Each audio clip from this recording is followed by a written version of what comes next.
بسم الله الرحمن الرحيم الحمد لله والصلاة والسلام على رسول الله. We continue reading from the 40 principles of religion, 40 Al-Arba'in في أصول الدين, and we have reached reciting the Quran, and this is the third reading from this principle, and the last thing we have read is the following paragraph.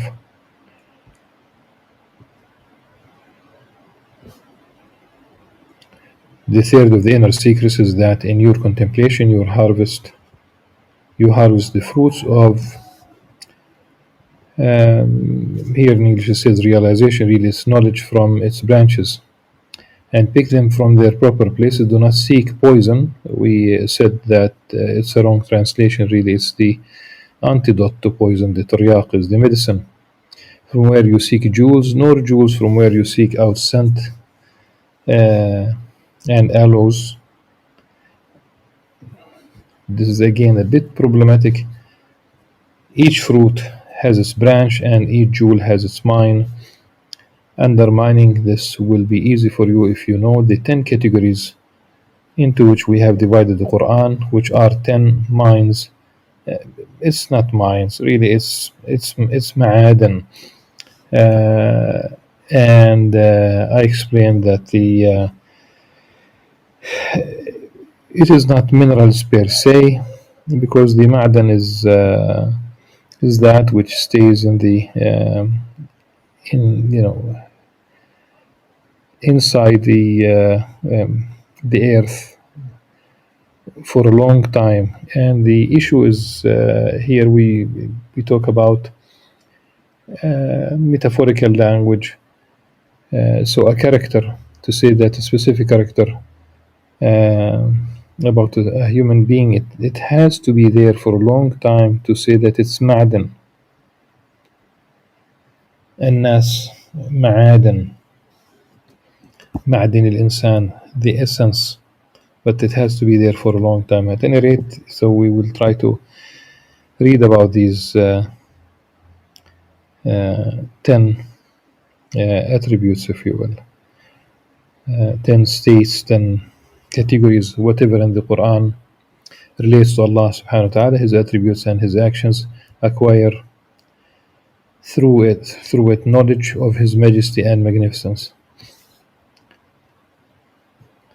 Whatever leads to guidance toward the straight path, acquire through it knowledge of His mercy, clemency, and wisdom. Whatever leads to the destruction of enemies, acquire through it knowledge of His might, independence, overwhelming force, and absolute authority. Whatever leads to the states of the prophets, acquire through it knowledge of His gentleness, kindness, grace, and generosity. In this way, for every category, acquire through it whatever is appropriate to it, and do not look at it from a single perspective, something for which a full explanation here would be too long. The fourth of the inner secrets is that you free yourself from the barriers to understanding. These are the coverings that prevent deep understanding. Allah subhanahu wa ta'ala said, إِنَّا جَعَلْنَا فِي قُلُوبِهِمْ أَكِنَّةً أَن يَفْقَهُوهُ وَفِي آذَانِهِمْ وَقْرًا. We have placed coverings over their hearts so that they do not understand it, and in their ears deafness.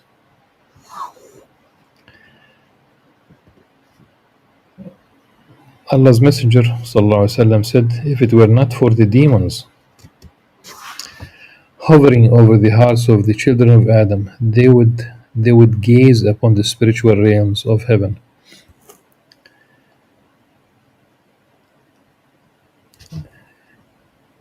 Know that this hadith, Imam Al-Iraqi in his takhrij of the hadith al-Ihya, he said that it was reported by Imam Ahmad bin Hanbal in his Musnad from the narration of Sayyidina Abu Hurairah radiallahu anhu. Know that the meaning of the Quran, or the meanings of the Quran, are from the overall spiritual realm, whereas its letters are only from the seen world. The coverings with which a God fearing person who is serious of the truth is tested are of two types: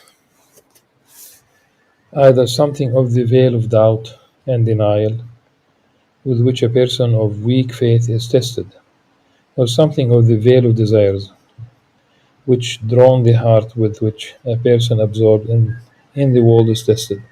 This is abundantly clear, and the fact that it is a block of to understanding the subtleties of the Quran, and acquire something of its light is obvious. It's by these two types of covering that most creation is veiled. As for those devout worshippers who have removed themselves from the world to traverse the path of Allah subhanahu wa ta'ala, two other types of covering veil them. The first of them is the whisperings that divert the heart to over consideration of one's intention. How was it in the beginning? Has it remained up until now? Is it currently pure? This is if he were in prayer. Or the whisperings that occur concerning obsession with correct pronunciation of letters, recurring doubt about them, and repeating them for this reason. This happens in prayer and otherwise. How can a heart tend towards studying the motion of the lips, tongue, and throat, and the way that air flows from between them, become aware of the secrets of the spiritual realm? This is the very meaning of over-articulating letters and constantly correcting their pronunciation. The second type is blindly following the apparent meanings of the Quran and being stuck on them, which is a huge veil to understanding. I do not mean by this false blind following, like the blind following of a heretic. Rather, true blind following also. The truth with which the creation has been charged with believing has various levels. It has an obvious starting point, which is like a ring, and it has an inner depth, which is like the core. The Prophet ﷺ said, "Verily, the Quran has an inner and outer, a limit and a place of ascent." Now, the hadith, this particular hadith. First of all, let's look at the exact wording.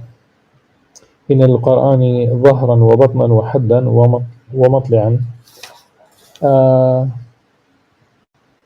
The had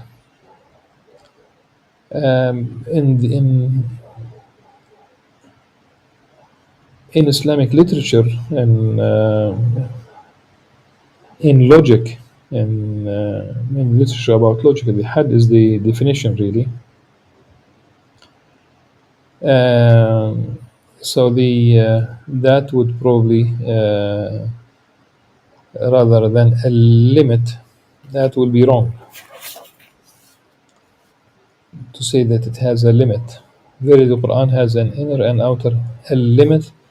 No, it's more of a definition. And like, what does it what constitutes really the Quran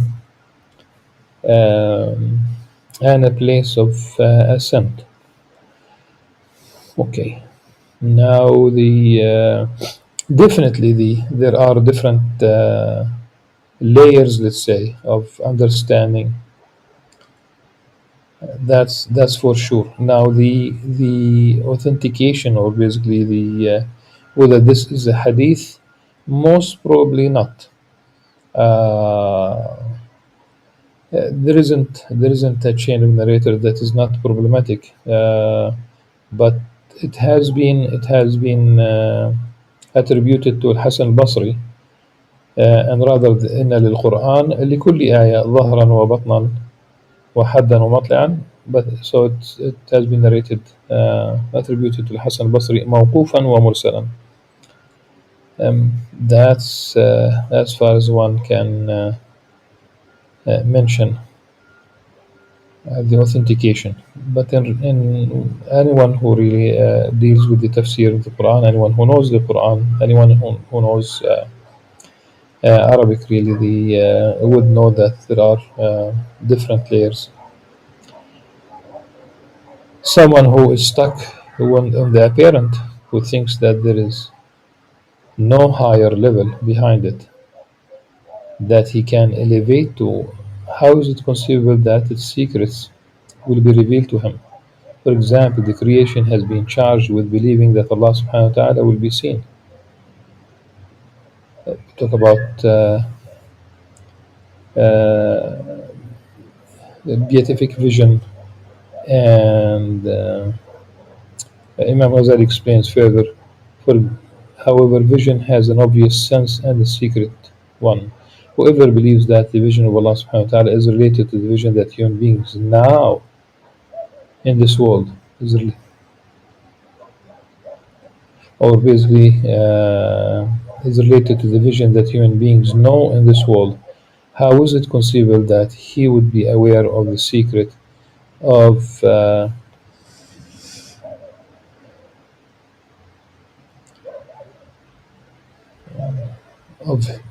of his words subhanahu wa ta'ala? Because in the Quran it does say lam tarani, well, this is in the context of Sayyidina Musa alayhi salam, you will not see me, when he asked to see Allah subhanahu wa ta'ala, which would mean that in this world, in your state of being, you will not be able to see Allah subhanahu wa ta'ala.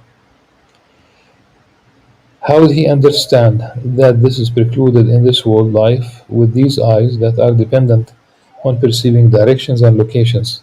How would he understand his words, لا تدركه الأبصار, vision does not perceive him, along with his words, وجوه يومئذ ناظرة, that day faces will be bright, looking at their Lord. إلى ربها ناظرة, they should have continued the quotation from the Quran. This one example will suffice you, for we shall not reveal more than this to you. By writing these principles, we intend only to allude to the starting points of acquiring secrets and insights, or secret insights, in order to make those who are prepared for them desirous of them. The fifth of the inner secrets is that you are not limited to acquisition of the lights, rather you add to that the acquisition of states and effects. This means that you do not recite a verse without becoming described by its quality, such that you will have an understanding state and perception according to each verse. Thus, at the mention of mercy and the promise of forgiveness, you rejoice as if you will fly out of joy. At the mention of wrath and severity of punishment, you shrink as if you will die from anxiety. At the mention of Allah subhanahu wa ta'ala, His names and His magnificence, you bow your head and feel diminished, as if beholding the majesty faces you. At the mention of an unbeliever and the wife and child that he will lose, you turn your head and lower your voice, as if you are obliterated from shyness. Do like this for each of the 10 categories, for which a full explanation would also be too long. The effect of this should appear on your limbs, whether crying from sorrow, sweating from shyness, goosebumps appearing on the skin, shivering from awe and reverence, relaxation of the limbs, tongue, and voice from happiness, on their tightening from anxiety. If you do this, all of your parts share in obtaining a portion of the blessedness of the Quran, and the lights of the Quran will emanate over your 3 dimensions, by which I mean the spiritual dimension, the dimension of divine authority, and the seen world.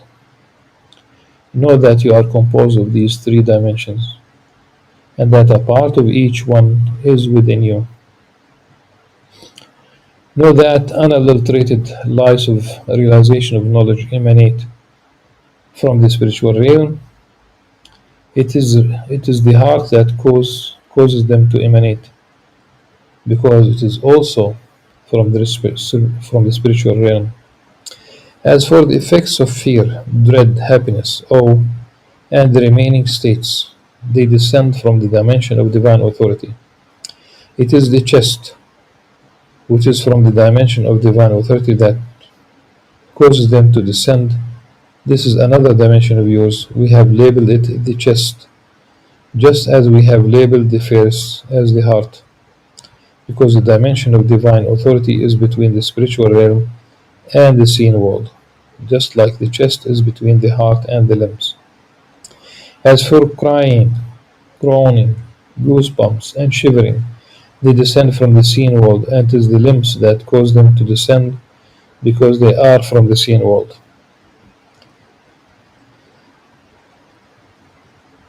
I do not see that you understand from the heart anything other than the same way from flesh, and from the chest anything other than the ribs that surround the heart. Indeed, all that you understand of any given thing is its covering an outer layer. How far-fetched it is that you would comprehend the realities. The outer is present for both the dead and the dumb beast, but the lights of realization and knowledge do not descend upon him, nor their effects, whether fear, awe, or happiness.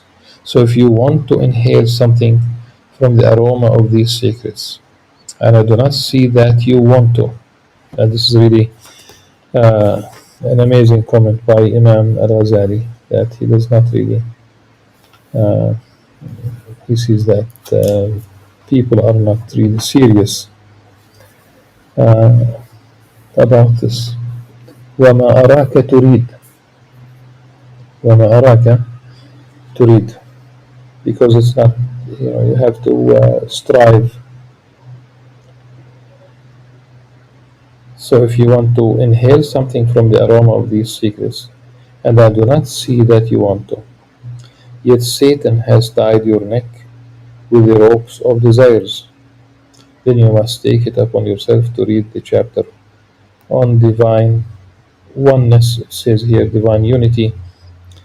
Originally, the etymology of unity, it comes from one,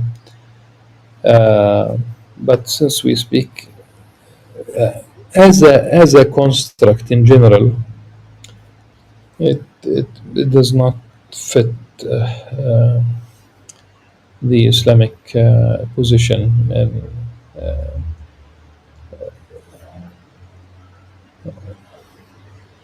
as much as the use of oneness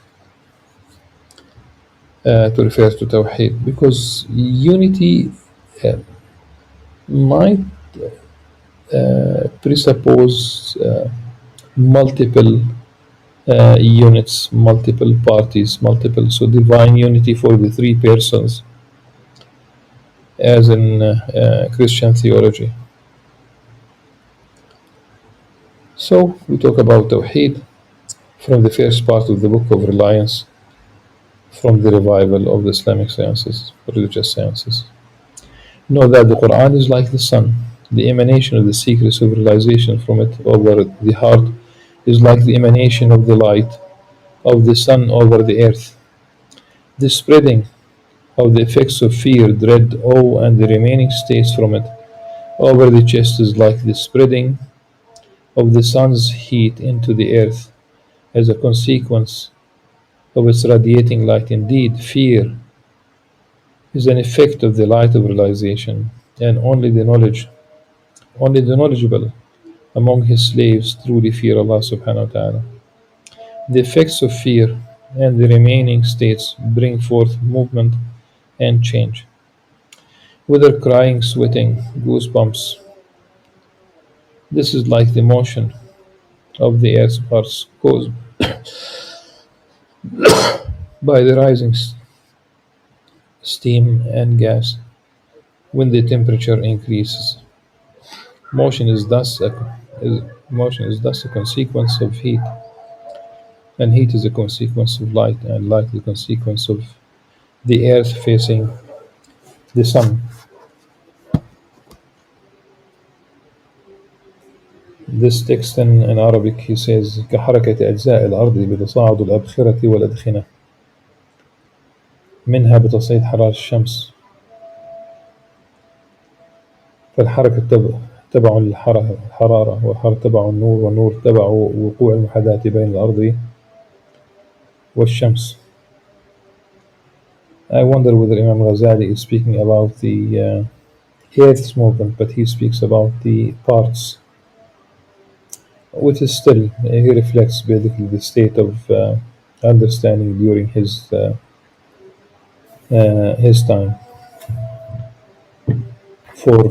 If we talk about the sun heating the gases, and this is really the smoke. Seeing that the smoke is rises, that's a different story.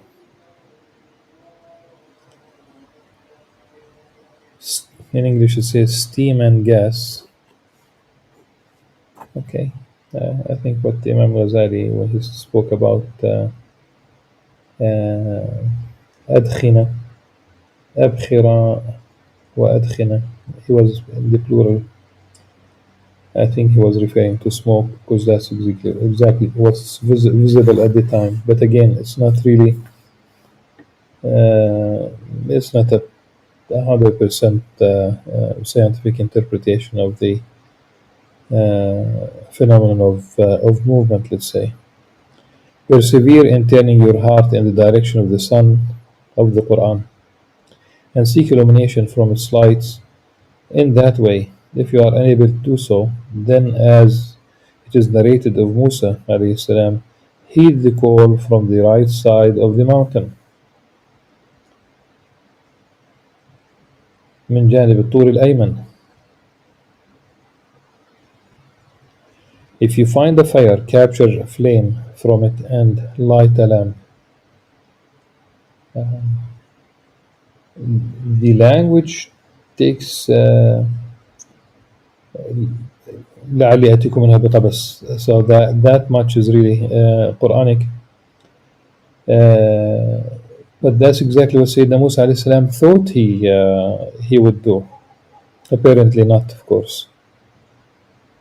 He thought that he could bring some fire for his family to warm up. If you find a fire, capture a flame from it and light a lamp.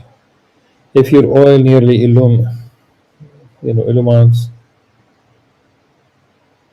even without fire touching it. Now we go to a different story in the Quran, the language.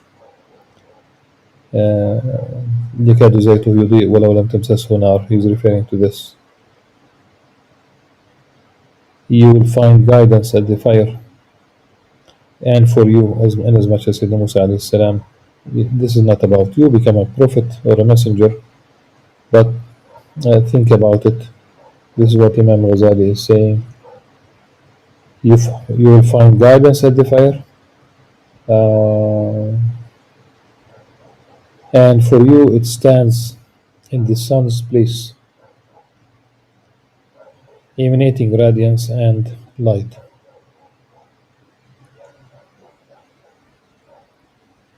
So in this paragraph, when he says persevere in turning your heart in the direction of the sun of the Quran, if you do, I think in the example of the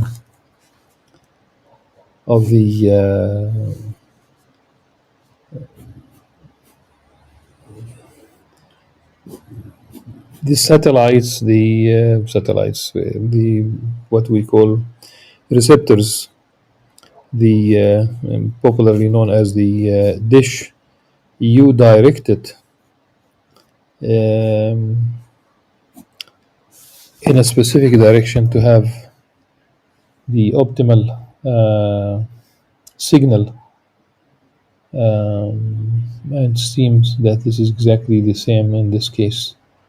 You just direct your heart. So if it's really in the direction of the Quran, it cannot be in the direction of something else, to put it mildly. And the moment we are distracted, then definitely we have tended to something else. Then our heart is not directed towards the Son of the Quran. There are so many things that go on in our lives, and one should have this resilience to persevere. And it's a challenge, but inshallah Allah subhanahu wa ta'ala will make it easy for all of us. جزاكم الله خيرا. سبحانك اللهم وبحمدك نشهد أن لا إله إلا أنت نستغفرك ونتوب إليك. السلام عليكم ورحمة الله وبركاته.